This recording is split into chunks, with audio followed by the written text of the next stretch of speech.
Wow.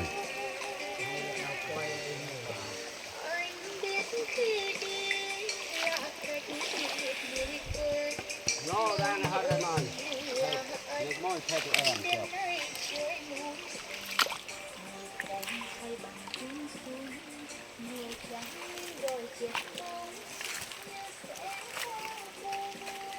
Anh em bắt được một con heo rừng nướng giò.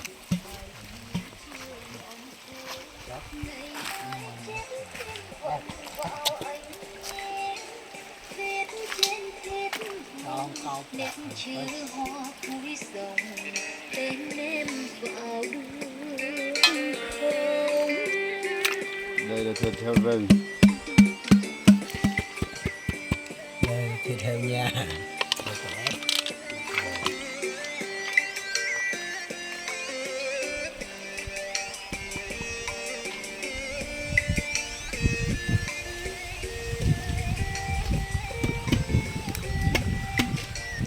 Đây sẽ là bãi tập kết.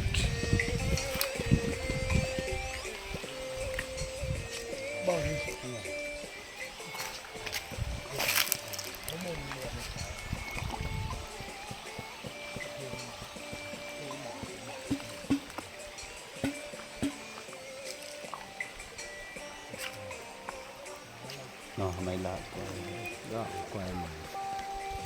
Nó bla nam tay. Tới bla nam tay. Hê nhô, một cái băng đại đây. Đây đi cùng thưởng thức.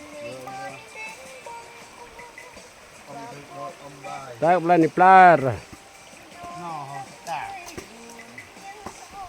Mà đây cò cho đông rồi.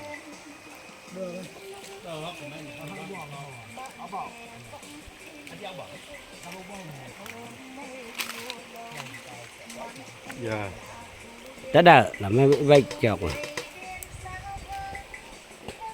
Dạ chừng với đỡ. Tôi ơi tăng nờ là bao. Coi anh ấy sạch rồi. Chọc đâu trên chọc đang ở bạc đây. Đi, cái cây bài gì nó. Nó cao nào. Nó. Cái nhà đi ai lâu rồi.